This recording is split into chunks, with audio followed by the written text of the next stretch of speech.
Welcome, my darling pretties, to our Beyond the Dawn of Business podcast for pretty, empowered female entrepreneurs. It's time to step into your power, pretties. Lift each other, support the squad, and choose a life filled with the autonomy and freedom to live your dreams. I'm your host, Dawn Beth, owner and founder of Beyond the Dawn digital business brand and agency. My coffee is hot and my eyelashes are on, so we are ready to go. Hi, everybody. Live this afternoon with my lovely guest, pretty Helen, who is a previous Audience Attraction Alumni. And I'm just checking that we are live. There we are. Oh, are we live? Are you Dawn, are you not going to wave to everyone like you did yesterday? Hi, everyone. Hello, my darlings. Hello, my pretties. So, my beautiful Helen, people are watching. Please do let us know if you're watching. We will put your comments up on the screen. But do you want to tell people who you are and what you do? It's in that nutshell again, isn't it? Who am I? What do I do? Okay.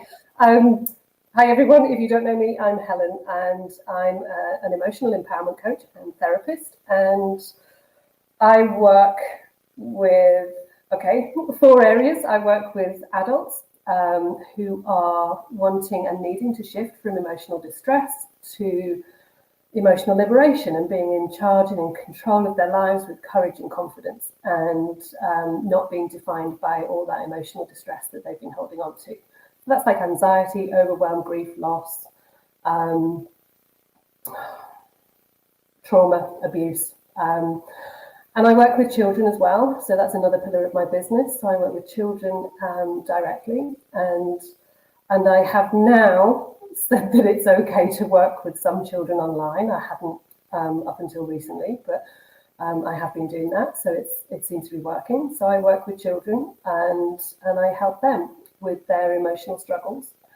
And the third pillar of my business is that I work with parents to help connect them to the emotional needs of their children through emotional connection and attachment.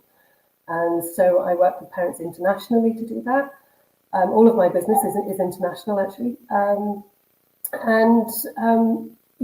helping them do that. So I work with foster carers and adopted parents as well. And so that leads on to the last pillar of my business, which is I train foster carers and supervising social workers in a particular psychotherapeutic approach to responding to the emotional needs of children who have been traumatized and abused.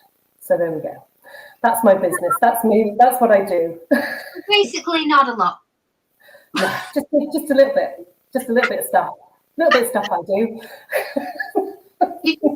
you know, part-timer when you feel like it. No, but seriously, your niche is it's one of those really important elements. You are actually like a freelancer. You are a free agent, but at the same time, what you do is incredibly important, and it does have a professional conduct associated with it. It is a professional level experience that people get from you. You know that it's not just like Eldonio fanning around on Facebook, right? And it's something really important, but it's also a specialized niche. Yeah, and it's been because I worked. I didn't start working privately for myself until 10 years ago, but I've been doing this for 22 years now. So, and each of those elements I've been doing for 20 years. And I used to do them for the NHS and was defined by the NHS, and then thought, oh, I don't know whether Dawn's gone. It was nearly Helen's show. Are you still there, Dawn? Whoa, I can't do this on my own.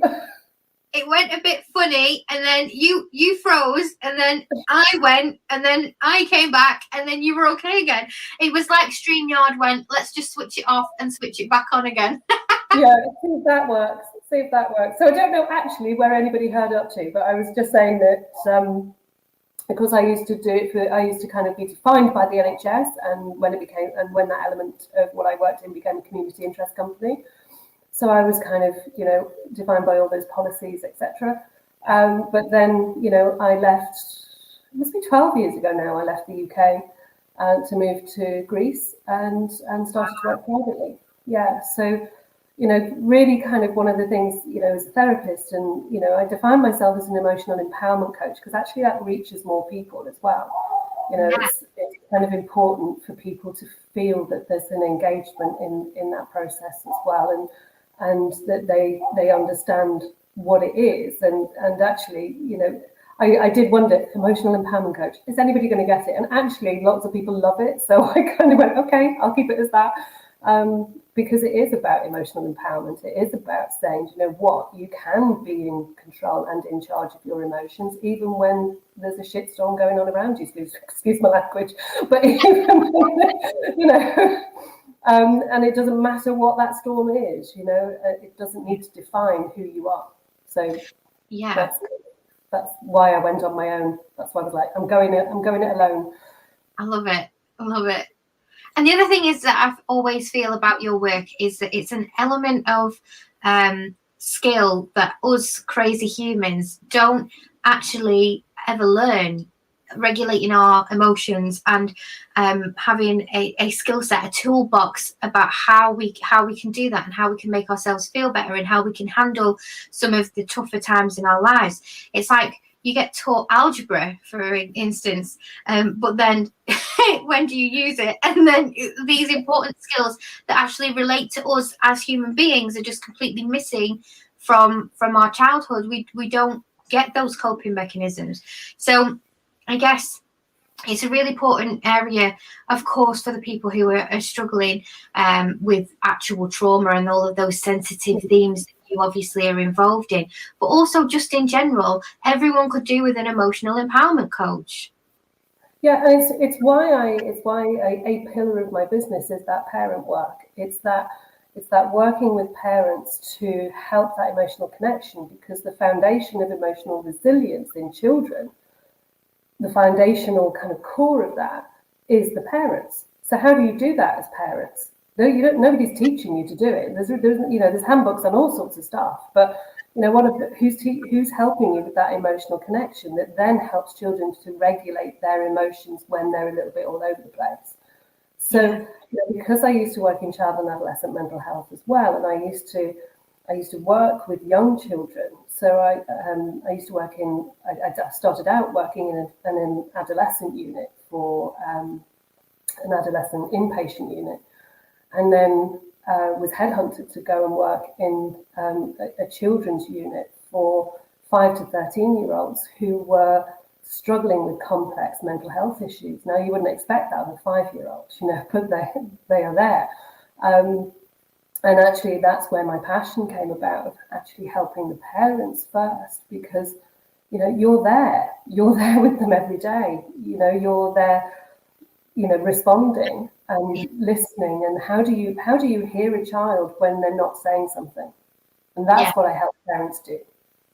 So, it's a particular skill.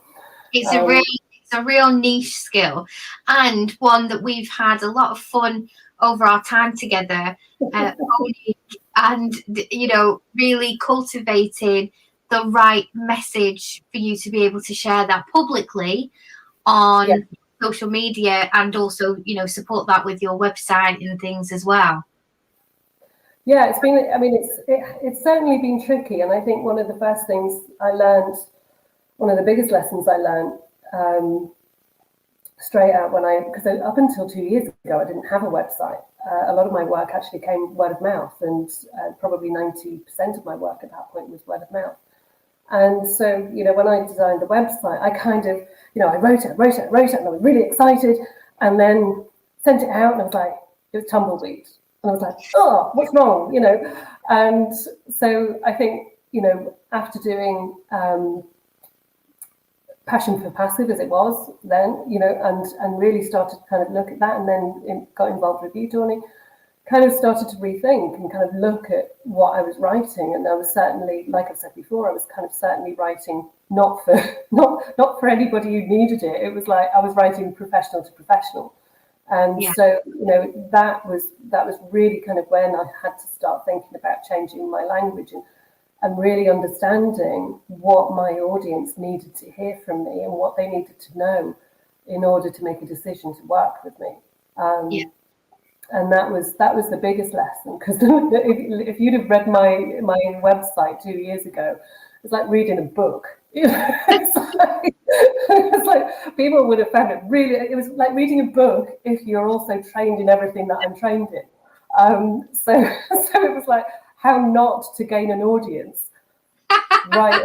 It was like write. Don't write to them. Write to somebody else. And that's what I was doing. I was writing to other people, because most of my career in the kind of the NHS aspect was professional to professional. I was often teaching other professionals. I still do.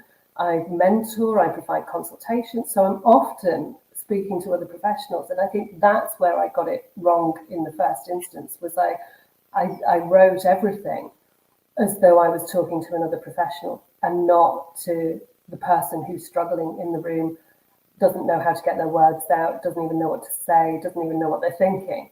And there's me with all these big words, lovely big words that I know about, but my task is to give those words their meaning for other people, but in a way that is relational to what they're experiencing, so that at the end of working with me, they have a toolkit by which they can go off and they feel that they have got the skills and knowledge to be able to look after their emotional health. Yeah, which is wonderful. Yeah, it is. But biggest lesson was stop not talking to your audience. Yeah, and you know what? I think when we think about copy and we think about how we're going to write something in terms of when we're communicating on social, it's very easy to fall back into that comfort zone of understanding. And that's why it's really important that we actually do have the skills and the strategy to reach out to the people we're trying to attract, rather than just speaking or just posting for the sake of posting. Now, I mean, tell us a little bit about your relationship with social media, how you feel about social media and where you're at with it. Social media is like one of my brothers. I have a love-hate relationship with him. And because we're stubborn, the two of us. So I often see it as that kind of relationship. So I do. I mean, I do struggle with social media in a lot of ways, and that's partly because I am stubborn. And I kind of, I start to think, social media is dictating what I'm doing. And I have to get out of that mindset, because I have to think about it's actually just a tool, it's a free tool that I'm using to get my word across, It's not there to try and bite me on the arse, it's there to help, and I need to utilize it in that way. Yeah. So, that's my mindset about it. So I need to shift that. So, I almost have to have that conversation with myself every morning. It's like, just be nice to each other. It's fine. You're both stubborn, but it's okay. Nicely. And, I think, certainly, one of the things that I've kind of noticed is I've become more in love with Instagram. Facebook, I've always, to be honest, I've always struggled with Facebook. I was glad when I did Audience Attraction last year and kind of got myself thinking more about Instagram, because it does feel a bit more fluid, and it feels a bit more engaging actually than Facebook for me. Yeah. I keep Facebook there because I have a Facebook group, and actually a couple of clients have come from Facebook, so I can't complain. But, there is something a little bit, I don't know, sticky for me about Facebook at the moment. So, I am having to rethink all of that. But social media and we get on sometimes. When I've had a gin, we get on. And I mean, you get on better since Audience Attraction. Oh, definitely. Yeah, sorry. Yeah, no, not the gin. Audience Attraction. Sorry. Put the gin aside. Put the gin aside, Helen. You see, put Miss Helen back drinking again. There you go. Certainly Audience Attraction. I mean, definitely from the point that I was, January, February last year, where I just kind of felt really stark. And I remember doing your challenge, and I thought, I like her. I like her a lot. I like the way she speaks. I like the way her philosophy, her mission, and I thought, right, okay, your course came up, and at the time, I don't know why I didn't do the VIP. I don't know why I didn't do Audience Attraction and the content creation. I can't remember why, but there's usually a good reason. It might be my time. I was thinking time. And so I did the Audience Attraction, but not the content creation side as it was.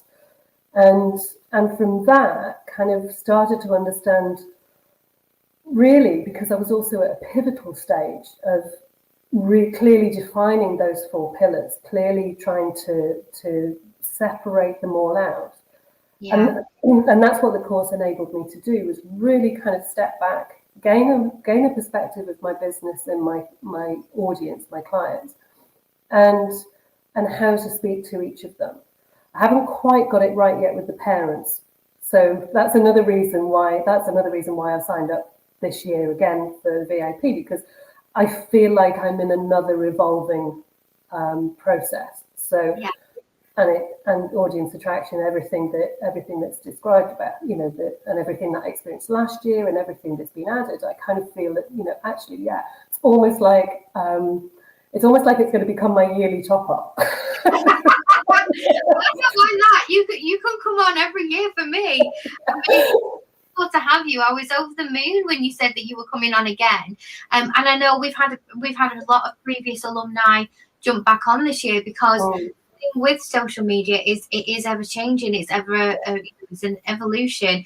And Zuckerberg went on a bit of a mad spree last year and just dropped feature after feature after feature, both on Instagram and Facebook alike, as well as having an entire complete update on the layout, which was something that it was always going to happen. But we haven't had a Facebook layout change like that for a number of years. So it has made a massive difference compared to what we did last year and what we're doing this year. Yeah. It's like, and I think I said this last time, which is what's so hilarious, is because I think when I described it this time last year, I said that it was like content creation mastery, which is what it was previously known as, content creation mastery and audience attraction, which were 2 separate courses put together. That was like a hybrid, and it was on steroids because it was both things together, and it was all singing, all dancing, which it was, and it was wonderful.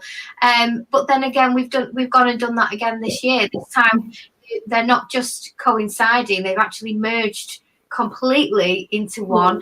And we've bolted on a whole host of other things. I mean, I know one of the main things that a lot of people are really excited to learn about, and I'm very excited to teach this year, is the new monetization features that are available on Facebook pages and with paid events and groups.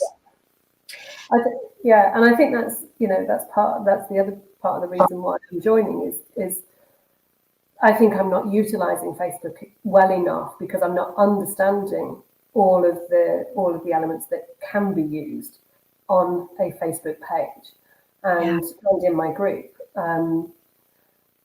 Need to have a separate conversation about my group, because I've kind of started to fall out of love with it. But it happens. But anyway, definitely separate conversation. But I don't think that I'm utilizing all of the things that I can do on Facebook. So I need to kind of learn to love it again, and I think that's because it is such a good tool still. It's not. I do feel as though engagement has dropped in it for me, but when I fall out with something, I'll ignore it for a while, and then I'll go back in, and then I go, why is nobody following me? Well, it's like, because I haven't spoken to them for ages, Helen. God damn it, yeah. Good point. quite well made. So I do need to. The reason, again, the other reason why I joined is because I need to create those systems around myself, because I am getting busier and busier, and I you know, it just, there needs to be a system that supports me, and that has to be my understanding of how I can use all of the social media elements to my advantage, and not feel like they're constantly battling me. Yeah, it makes perfect sense. And I think one of the interesting things that I've always loved about this course is that it's not just about Facebook. Although we do primarily talk about Facebook and Instagram, it's actually, the theory transcends over all social media and visibility practices that you can apply to your business, which I've always loved, because I think it's really difficult when you go and you do a course and you learn this piece, and then you go and do another course and you learn this piece, and then you go to do another course and you learn this piece, and it just feels like you're constantly, by the time you've done all of the courses and all of the things, you're practically a business expert, right? Like, you might as well be consulting rather than doing what it is that you got into this to do and that you're passionate about, because you know how to do all of these things. But what I love about this one is it gives you the overriding tools that you need for all of it. So you don't actually need to go and have that bolt on for this and that bolt on for that. You can do if you like it and you want more, but you don't have to.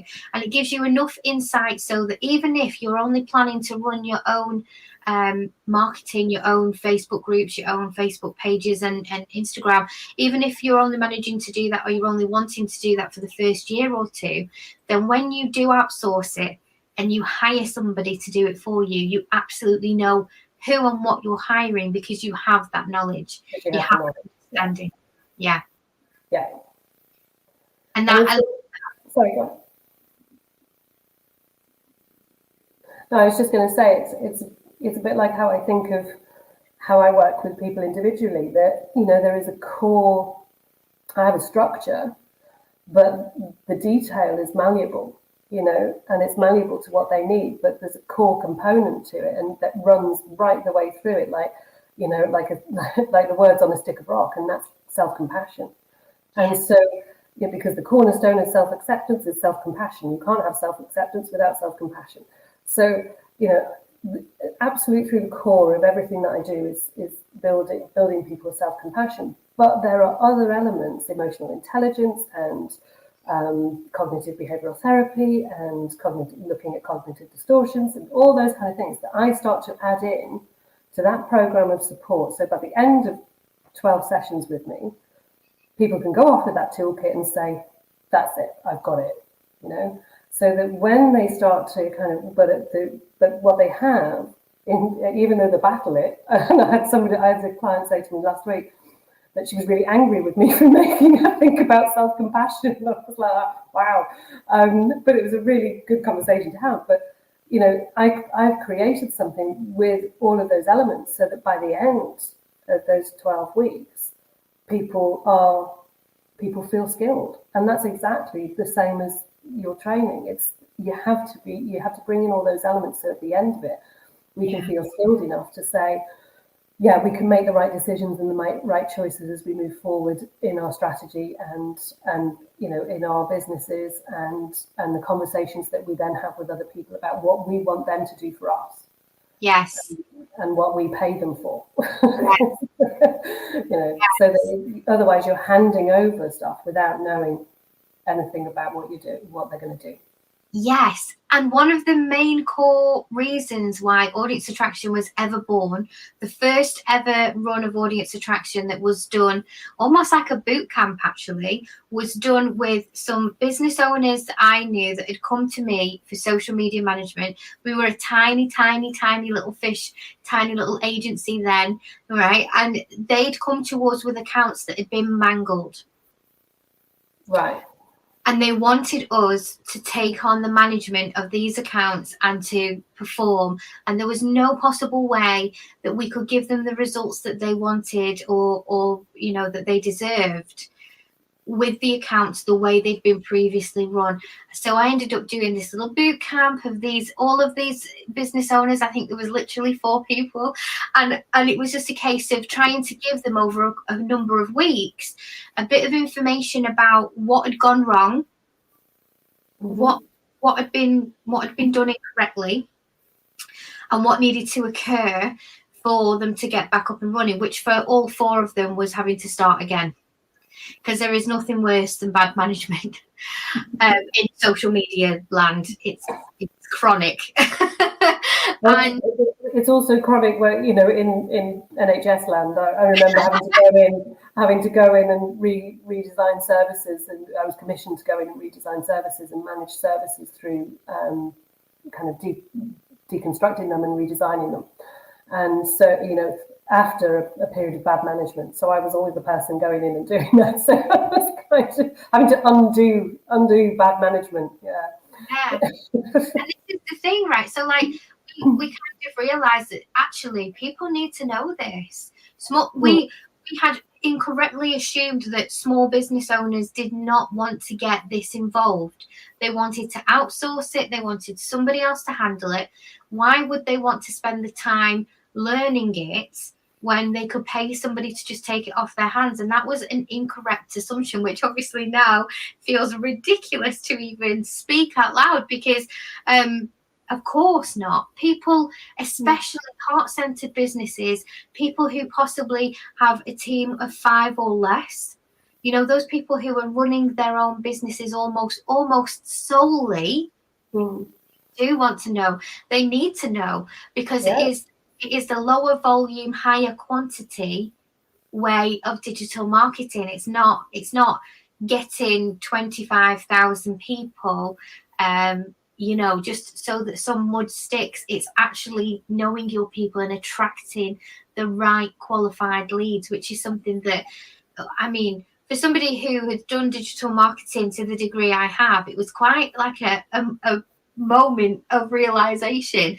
that actually, although all of those skills are transferable, of course, and they have been and they've proven to be, it still was a completely different way of working. But I think a really beautiful change in the way people work. It was good.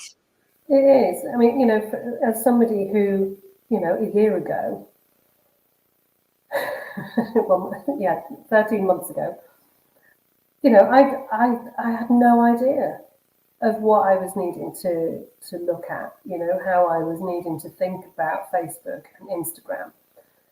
I was going to go on LinkedIn. I did have a Twitter account. I had no idea what I was doing. So I actually deactivated that. I was like, no, I speak too much. Twitter's not the thing for me, because I need more words than it can allow me. It's like, ever sit and have a glass of wine with me, I'll never stop and I'll never finish a subject. But it's true. But, you know, sitting, you know, and I remember kind of, you know, it was a year ago, you know, just sitting and thinking, I need to know more, you know, I need to know what it is that I'm kind of, what I need to do. It's not just a website. It's not just, you know, people aren't going to come and find me just by Googling my name. You know, they do now, by the way.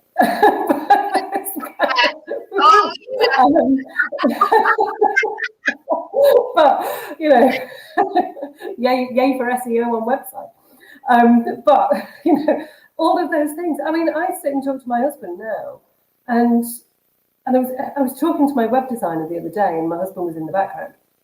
And we were, you know, rattling off all this stuff, and I was like, right, you know, talking about membership, talking about this, that, and the other, audience, doing videos for my website and things like that. And I came off that call, and my husband went, I had no idea what you were talking about, but it sounded impressive. He said, how have you learned all this? And I said, because I've committed and said I need to learn it, because I can't hand it over to people, because it's my business. It's, you know, and the way I speak to my clients, that needs to come across. So I can't hand it over to other people to do all, and I not know what's happening in my business, and I not know, you know, any of the detail of it. It's important, you know. And so, you know, a year ago, before I did before I did your course. You know, even though I'd done passion for passive, I still didn't know. I still, you know, and I hadn't at that time. I hadn't completed passion for passive either because my dad had died. So, you know, it was like, oh, you know, I need to gain some traction. I need to understand. I'm not in a world of the 1940s, you know, where you can just hand out a business card, you know, and I need to know how my business works, not just what I am in it, but actually all the elements to it of how it works and how I show up for it. Yeah. And that's what Audience Attraction did for me last year. It made me show up for my business. And okay, I'm not great at going live yet. And I did actually go live on my business page, on my Facebook page the other day, and admitted to the fact that I am actually quite shy. And that does come from the Instagram post that I told everybody about, where I was a dog in the king and I, and you know, my mum and dad made me go on the stage and then made me sing and dance and do all this stuff, which was totally against what I wanted to do.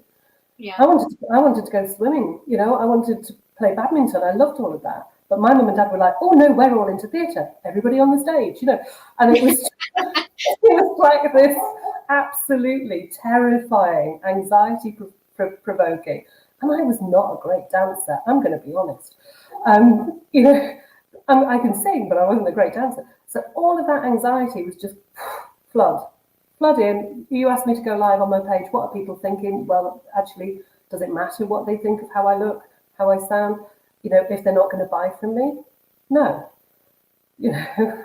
So, you know, my commitment to myself actually in doing this training is also to say, I need to get myself out there more, you know, and, you know, and speak more, because I had somebody in my group, you know, my absolute ideal client contact me for one-to-one work the other day, and she said, I've been following you for a while. I love your lives. I love what you say. I love the way you sound. And I knew when I was listening to you, and she said, and I asked my daughter to come in the group to watch you so that she could kind of back me up on what I was thinking. And so she started to work with me, and that's a high ticket client. So, you know, it works. It works. If you put the effort in. I mean, you know, obviously it's been a difficult year for me, but you know, I've still tried to go live as much as I possibly can, and I haven't been consistent. And again, that's why I've joined the course again, because I need that. I need to get myself back in that rhythm. But you've shown up amazingly on Instagram as well. Mm-hmm. Yeah, I did a whole kind of rebrand, and you know, looked at all my, because I love pink, can't help it. I love pink, and anybody goes on my Instagram, it does look like a vomit of pink. I do know that, but I love it, and you know, so I did a whole rebrand. I mean, I did look at purple. I tried that, and aesthetically it wasn't pleasing enough. So I then redid it, and I looked at kind of all the different kind of branding mood boards that I have, and looked at, you know, kind of what resonated with me, and that's when I went for the pink, and I looked at the font and changed the font, and it is more me. It is the way that I speak, and I don't wear pink, but I have accents of pink all around this house, and my husband goes mad. But you know, but it just speaks to me. It's like my headphones are pink. My what's it called? It used to be not an iPlayer. What's it called? An MP3 player thing. It's got all my music on. So that's pink. You know. So, but I really had to look at all of that this year and kind of think about, how did I want to come across? And even though it's all pink, men have contacted me for support too. And interestingly, and I don't think it's anything to do with the pink, so I'm not stereotyping or anything here, but much more people from the LGBTQ plus community that are contacting me for support now. And you know, really, I'm helping one lovely guy actually in Germany at the moment who is struggling with confidence and self-esteem around his sexuality, but is also now wanting to apply for surrogacy. so that he can be a dad, and just helping him with all those kind of emotions that are coming up from him for him about that. And I was nearly crying last week on the session with him. I was like, oh my God. It's such important work what you do though, Helen. It does feel amazing, I have to say. You know, I get a joy from it. I really do. It's hard work. There's no doubt about that. But you know, and I come away like this morning. We had a chat before we came on live. You know, it's been a bit of a morning. But you know, even through all of that, there's still so much that I get from it. And I don't think I'll ever just have a coffee shop, which was my plan when I was 15. To just have a coffee shop and sell books. That was a plan.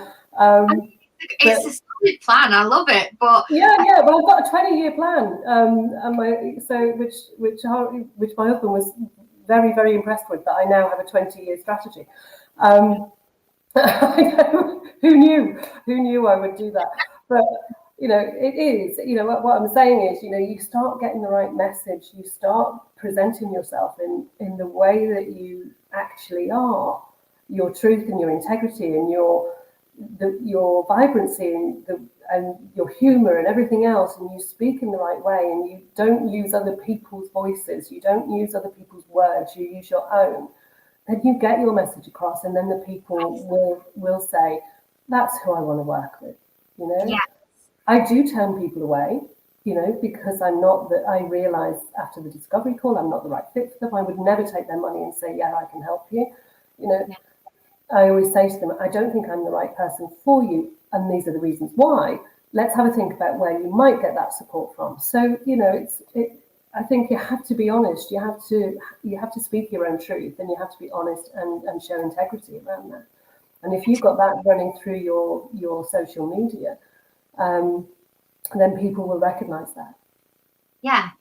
And that is the kind of core feature about being able to attract the right people and not just go for general public hordes of people. And I think one of the most beautiful parts of supporting people with that side of things is when they start to gain clients from their accounts, because people always come to me like, that is a massive surprise. Like, that's the goal, right? That's what we're aiming for. But after months and months and months of having social media and not getting so much as a nibble on anything, when people start to actually contact you through those mediums and turn into bona fide ideal clients that pay what you want to charge, and you're not worried about your pricing structure, you're not trying to bargain bin your offers and services, and actually things start moving. I always love that message, that first message that I get that says like, oh, I've got a client, or I've got a discovery call, or somebody from Facebook. And it fills me with joy, because almost like we've been conditioned that it's so hard that that will never happen. I know that, you know, I haven't had a paid client from Instagram yet, but recently, and I think it was after I changed everything and started to kind of, you know, well, the one thing I don't do is I don't scroll and look at other people like me and see what they're doing, because I think that's you know, for me, that's a dangerous route to go down, because you then end up in comparisonitis and you think, well, I'm not doing that, and you know, and I just think, do what you do what you've always done, and just, you know, anyway, but. I had a lady contact me from America, and I work with a lot of clients in America, so it was not unusual, but it was unusual to come via Instagram. And she asked for the call, and she reached out, and she was in quite a state. I mean, she was suicidal. She had been taking drugs, and so I knew that she wasn't my ideal client.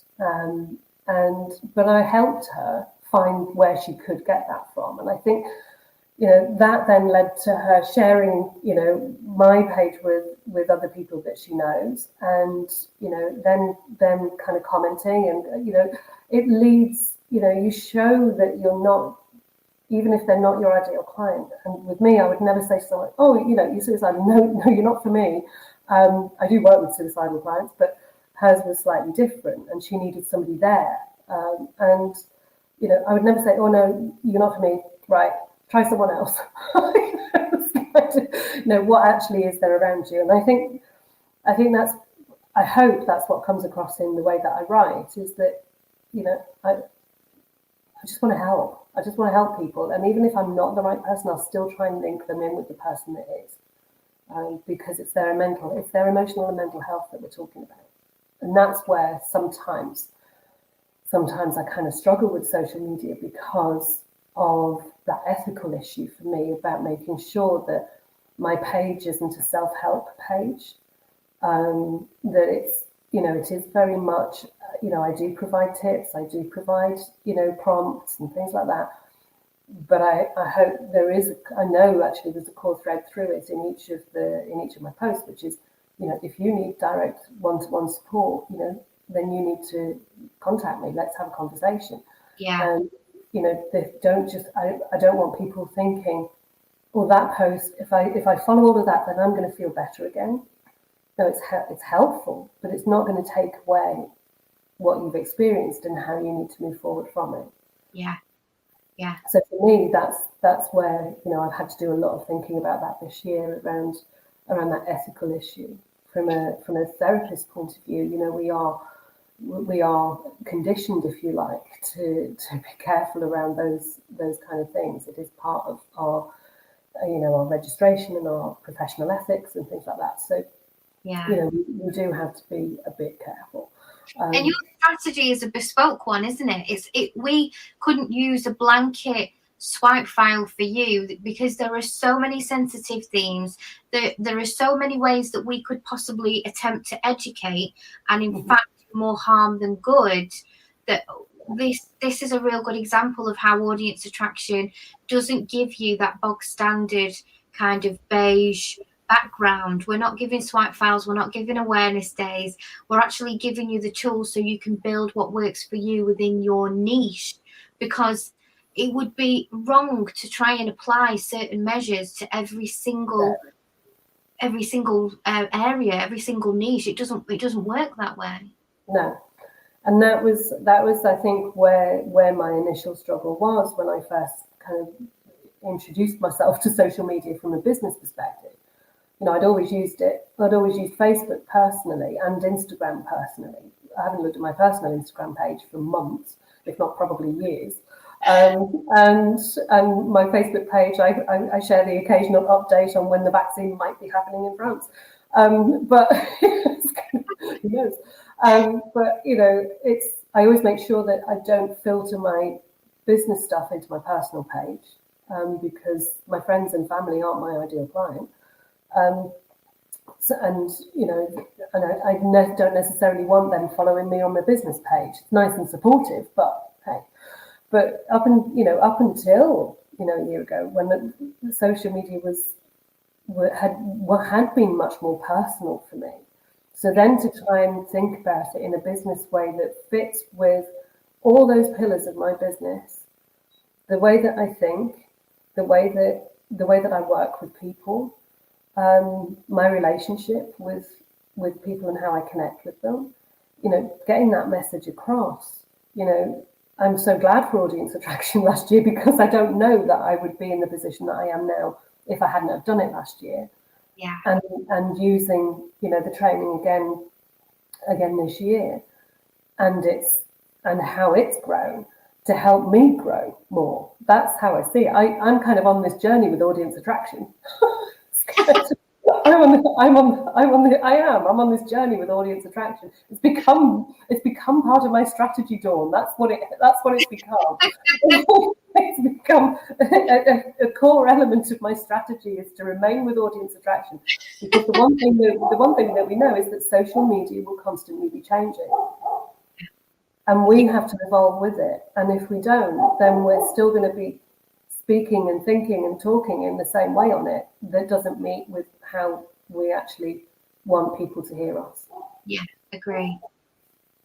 That's great. So what was your favourite part about the course then? See, I knew you were going to say this, and I was going to do that cop-out thing again and say everything. I was sitting last night about 10 o'clock when I finished last night, and I was thinking, I know she's going to ask me this.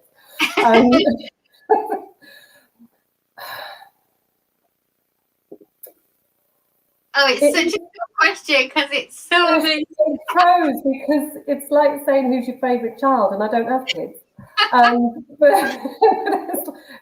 Okay, I've got 2 dogs. It's like saying who's my favourite dog. Everybody knows, it's a bit Leo. He's the biggest soft spot, but Lila is all right too. I can't be specific, Dawn. That's the issue, because I literally was thinking about it last night and thinking, what would I say? Because I know she's going to ask it. I know it's like, the last time she asked me what was I liking about what's the most I've got out of pro members, and I would say I think it's more not just the content of it, but actually the philosophy of what it brings and how it allows you to become yourself in your own business, and to understand the people that you're talking to understand yourself in that conversation, to understand where you need to position yourself and where you're coming from, that allows you and allows other people rather to really kind of understand who you are. And I think that's probably, rather than a content element, it was more that kind of liberating moment at the end of the course when I was like, and several times throughout it when I was like, oh yeah, it's like my group, I'd only just started my group, through Audience Attraction. I then changed the focus of it. I feel like I need to do that again, or close the group and start another one. I'm kind of in 2 minds about that at the moment. But I think it was, if anything, it was more what the whole elements of it did for me, which was allowed me to, through all the components of it, to say who I am on social media and via social media, and via my website, and via and even in the room with people. The way I describe myself now is very different to how I described myself 13, 14 months ago. And the way I describe my business. So I'd say that's why I can't be specific, because I think it's all of the elements brought together that made that happen. Yeah. And that, essentially, that is the difference between Audience Attraction and your other social media courses that are out there, is that that's the balance between brand expertise, brand awareness, the theory of aesthetics when it comes to how you're communicating through your images, psychological selling in terms of, which is slightly different for you. I know that part is slightly different for your niche, but about language and how you're presenting yourself and positioning yourself so that you are always in that element of strategy and nothing's left to chance, and there's direction throughout everything. And then the social media, which is a bit like the people come for the social media and they get all the stuff they didn't know they needed that supports the social media, the tech and the features and the things that you can do. But I love that. And it's so easy to say to somebody, oh, just go on Facebook and be yourself. But there are actual 100 tiny little details that go into that one thing, not only being comfortable for you to do, but also for it actually working for your people. Yeah, because they need to know that they can reach you, and that you understand. And certainly from my point of view, we talk about pain points. Well, mine, are true pain points in terms of people are emotionally and psychologically traumatized. Usually, there's a real, traumatic element to it, and that's why I say there's a sensitivity in the messages of mine that doesn't trigger people. Yes. It says, I'm here for you, but I'm not going to trigger you. Here's what you need to know about how you can get me. Here's what you need to know about how you can, respond to that pain right now. Yes. But the one thing that I'm always cautious about on social media is triggering people. You're like a gentle attraction. I am.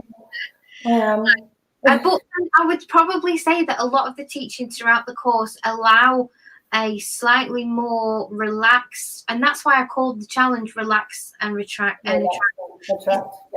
Yeah, because the whole sentiment behind it is that, especially in the marketing world as a whole, there is this real kind of dog eat dog, aggressive, you must go out there, always be selling, get out there, do this thing. And actually there is a beautiful way in which it also almost embodies the if you build it they will come idea, where it's not about sitting back, it's not about being passive, it is about taking action in your business. But you can do that in a way that is authentic, you can do it in a way that is aligned with how you feel, and you don't have to apply all of these smarmy sales techniques in order to achieve that level of connection with your next potential client. Yeah, that's true.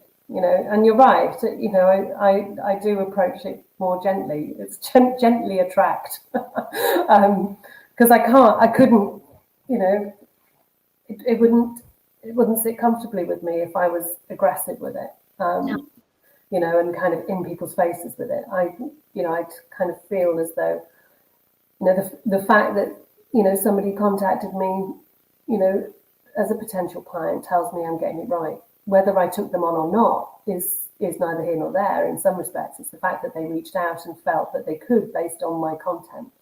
Yeah. And that's the most important thing. So that lady on Instagram, but then there was a lady in my group, and kind of all intertwined. That and I have started to go live on my Facebook page more.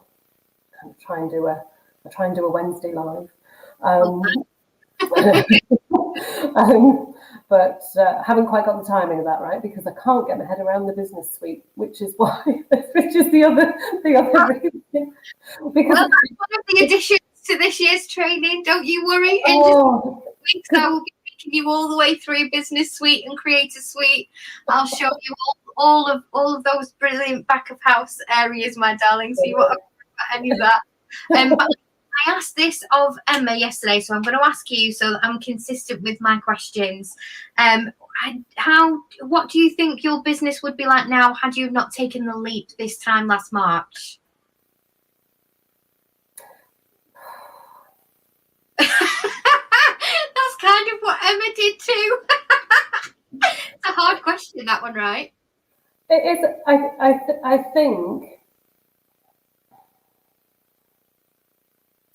I think I would have spent a lot of money trying to learn stuff and not implementing it for a start. There would be the shiny object syndrome. I try to steer very clear of that,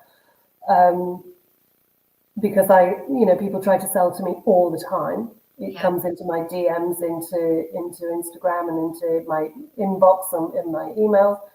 There's constant kind of selling to me, and had I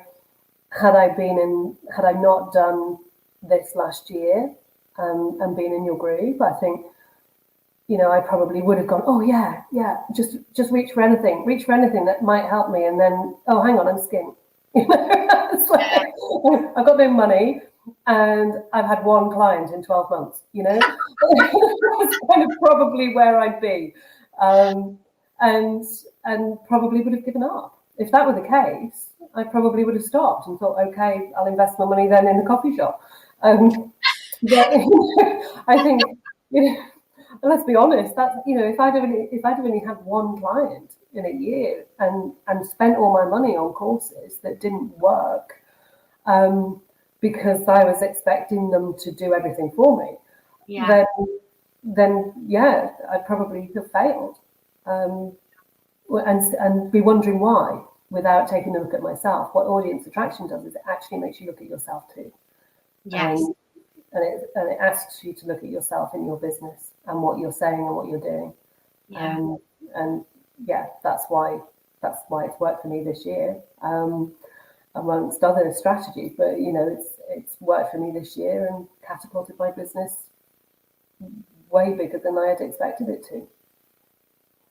Which is lovely. When we spoke about your success before Christmas, you kind of you shocked me a bit, because I knew you were doing well, but I didn't realize you were doing as well as you were doing. And you landed that bombshell on me live, if I remember correctly, just in an interview just like this. And that for me is just amazing. And the fact that I really, really enjoyed, and I'm so grateful that you joined us last year. And I really, really enjoyed having you on the course. And you challenged me as well, which was fantastic, because oftentimes we've worked in hundreds of niches, but it is one of those situations where in your particular niche, I could have worked with lots of different health professionals. I could have worked with mental health experts. I could have worked with therapists, but it would not have been the same as working with you. It was very bespoke. It was very unique. And what was great about that was that together we still found the right way. Yeah. Yes. To apply all of the learnings and make them specific so that they would work for you and, more importantly, for your people. And it was just a lovely thing. And I'm so glad that you're coming on again this time. I'm extremely excited. Every time, I've been talking to people all day today about the course, and people have signed up today, and I can't wait to celebrate. But it's just one of those situations whereby I am so excited this time, because I know how wonderful last year was. And like I said, I was telling everybody last year that it was the most amazing course out there. And now this year, we've bolted even more on top of it. It's actually a bit scary to me what it might look like next year. World domination, Geordie, world domination. And I think the fact that you have people like me, and I know there's other people that did it last year. Yeah. Coming back in. I know there's pro members that are doing it. We get content from you all, we get training from you, but we're still willing to say we need this, and notice that we need it, and say, let's get in there, let's do it. And that's the hardest thing sometimes, isn't it? Like, a lot of the people that I speak to know that they need it.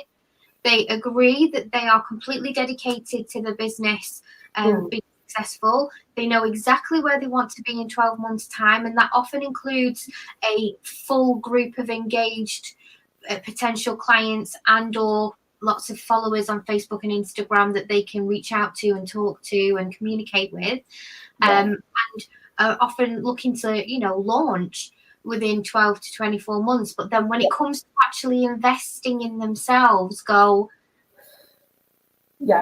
that's the step there. I need to be on that side of the wall, but in order for me to actually put that energy into me, with that same amount of energy we would probably find quite easily to putting into something else when it's not to do with us, when it's not development of ourselves. And that's why I celebrate every single time somebody does that and joins us, because I feel like it's massive. And I feel like, as women in particular, we are really crap at investing in ourselves.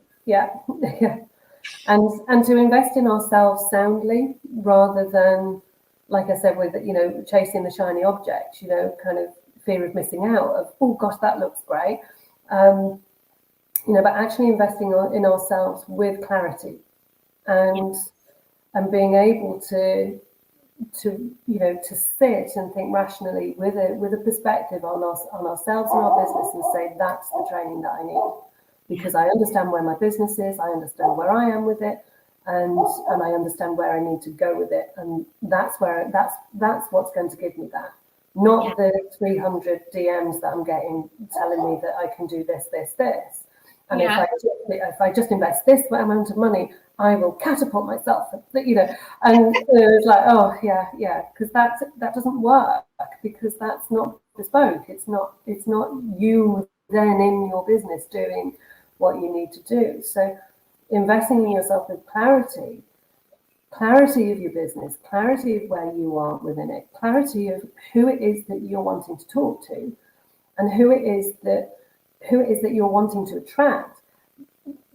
This course is everything for that, And as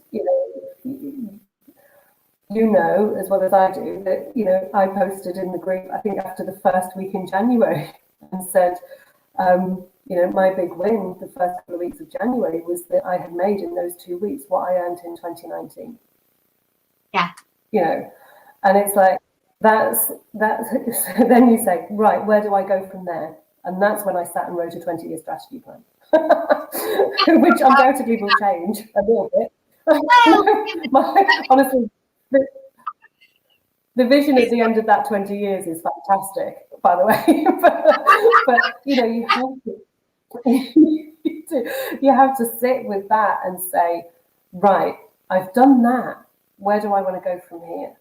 Where's the foundation? You've got to have a foundation. You've got to have some level of foundation before you can invest in something like this and say, yeah, that's absolutely for me. And you have to know where it is. You have to know where your business is, and where you're going with it. Yeah. Does that make sense? It makes perfect sense. Oh, thank you very much for joining. I could just join your team. I could just join your team now. I could shift, you know, I could shift profession. Well, I mean, this is professional standard training. So what's always really funny about this is that we have, and I said this to somebody earlier, one of my beautiful clients that I had a one-to-one with earlier.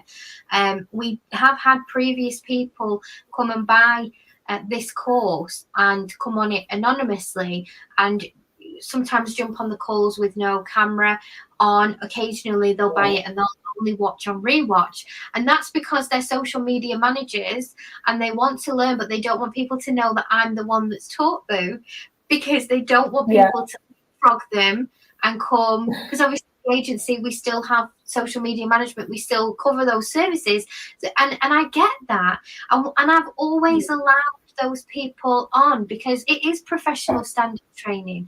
So if I can help another woman make money in her business at home, you know, around her life, whatever that may look like, dogs, kids, parents, whatever, then I'm going to do that, especially considering it's very likely that that woman is doing social media right for another woman who's in business. I mean, I want to impact people positively, right? How better is that to be able to do that? So yes, once you've done this round of audience attraction, you probably could join our team, join our agency, because it's professional standard training. Then I'm in.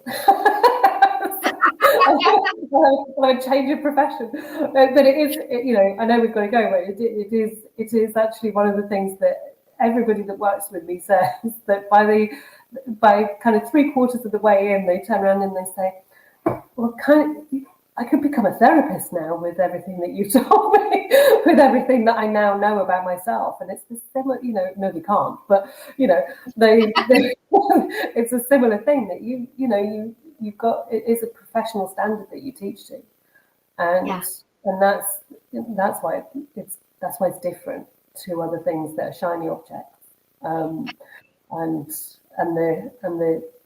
the guaranteed, you know, 12-figure sum that you'll get at the end of just doing this course. Take this magic pill and take this magic pill and it'll all work out all right. Yeah.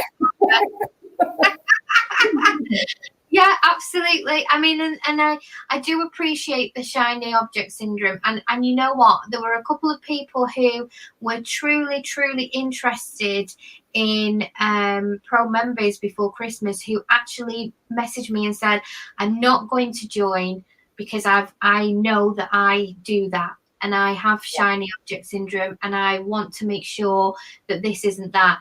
And of course, nobody who is actually teaching anything worthwhile wants anyone to fall into that trap, because it's just a continuous money outage without return.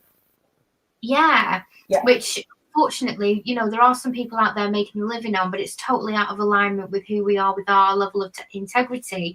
And what's really funny is, for those of us who kind of go, okay, I understand that, I've been there myself, and no problem, you know, you come to me when you're ready. 9 times out of 10, those people come back because they've had time to think. Yeah, I'd love to just very quickly tell you a story before we go. A couple of years ago now, my mum really wanted a group family photo And we went to a local studio, you know, the ones where you go and you dress similarly and you all pose against a very big white wall. And it was super cheesy. But we did it because my mum really wanted it, and it was for her 70th birthday, and it was what she wanted. Anyway, we went and we did it. And when we were invited back to look at the photographs, we were taken into this office, and there was a big projector, and we were given this great presentation. And the poor woman, she had no idea who she was dealing with, because my dad was a very charming man. He was a salesperson through and through, and obviously you've got me, team marketeer, that knows all the psychological selling techniques that there are to offer. And then there was, like, you know, my mum and my two sisters, and we're all very strong women. I mean, the guys didn't even get a look in to say a word, but we're all really strong women. And this woman, she showed us these photographs, which were, you know, some of them were lovely, some of them not so much. And she was really pushing in a very, very old kind of salesman type way. And she actually made a massive mistake, a real ultimate failure, in suggesting that if we walked away without buying anything, we would not be able to buy those images. You have to decide now, almost like a kidnapping. You know, here's what here's the price, make your decision now. And the desperation that came out of her, oh, it just seeped from her pores, absolute desperation. And my oldest sister, Gillian, did not appreciate it one bit. She really lost herself, and gave this woman a good old speaking to. And you know, it was just a situation where, from the moment those words came out of her mouth, she was losing. She was losing. Yeah. We walked away after much negotiation and polite negotiation, which was difficult because she'd really got our backs up. We were all triggered. You know, we were all like with our balls out. And that is never a good sight, by the way. The females in my family, we're all at it. It's not a good sight at all. And in the end, we got all of the images. We got them all on a stick, on a USB stick, and I think we got it for like 25% of the price that she'd. And literally by the end of it, she was giving us whatever she could to get us out of that room. Yeah. And I remember thinking to myself in that moment that it's such a shame, because had she have played that differently, we are still humans. And we still react, you know, to connection in different ways. Had she have played that differently, she probably would have got a much more fruitful and easy result. But the main lacking was just the understanding of how to present your offer to another human. And that is something that, if you've not been taught, how are you supposed to know? You're going to go with. Yeah. I could just imagine you all triggered. It was not pretty, Helen. It wasn't pretty. We're all those types as well, that when we get all het up, we're kind of like, you know, you can tell we get all patchy on our chests, and do you get the flush? Yeah. All flush. You can see. Sometimes we're the frustration criers as well. I don't know if there's a band of thieves we can join. Frustrated crying. We'll be screaming at you and crying simultaneously, you know, while giving you a turn off. And what's funny is, out of all of us, we're actually learning together as a family to be much more emotionally regulated. But there are certain things that really get our back up, and that particular type of technique. Straight to Mount Everest, that took us. It's just like lighting a match. Yeah. Yeah, it was crazy. So, I mean, if there is nothing else in this world, I want to give people who have a genuine good offer, that have something that is of worth that people want, the tools, so they don't ever accidentally fall into that trap and do themselves out of good, honest business. Exactly. And that's all that you're wanting to do, and all people should do is think about the way that they sell. not to trigger people into frustrated crying and everything. Absolutely. Well, thank you so no, much. Thank you. It's been really wonderful, and I really, really appreciate the time that you've taken it out today. I'm conscious that you have other clients, so I'm going to cut it short before we go. I'll finish at 9 tonight, I think. Yeah. So I'm back now until 9. So yeah, I'll get to eat at some point. It's so difficult having so many clients. I know. It's a good thing to say, though. It's a good thing to say. I'll never not enjoy saying it, I don't think. Sure. Yeah. But thank you for having me. It's been lovely. And I hope it's been helpful for people to make decisions about what they want to do and whether it's the right training for them at this time. And if it is, jump on quickly, guys. It'll make a massive difference. Massive difference. No, I'm so excited. I was looking at the email going, okay, when do we start? Is it tomorrow? 22nd of March. Well, the week commencing the 22nd of March. Yeah. But yes, I know it's very exciting. Lots of people are messaging me saying like, maybe we could start next week. We can't start any earlier. It has to be that week. The schedule won't allow it. But it's going to be an amazing time, and I'm really, really looking forward to it. It is. I'm looking forward to it too. I'm looking forward to seeing where it takes me again this year. And then we can do this interview again this time next year. And yeah, absolutely. Constant. I'm with you. I told you, Dawn, I'm with you for life now. You guys have totally coined a new phrase, which I never expected, and I can't remember which one of you it was, but you are lifers. Lifers, yeah. So, I mean, I'll take that. You're welcome with me all the time, but it's so good. But yes, I'm going to head off now, and thank you so much. It's been a pleasure. Thank you, and I hope it's been helpful. I'm sure it will be. Yeah, and there'll be lots of people that watch on replay. And if you are watching on replay, give us a hashtag replay. And I'll end it there. So I'm going to do my awkward wave. Do the awkward wave. Bye, everyone. Bye. Bye. If you're loving our Pretty podcast, come on over to Social Pretties, our online safe house and sisterhood community. It's a safe space where female entrepreneurs connect and thrive in a warm, welcoming fold of pretty amazing women. You'll find an easy redirect in the description, and I can't wait to see you in there. And depending on where you're listening right now, we would love it if you would click subscribe or follow so that you can be the first to know when our new podcasts come out.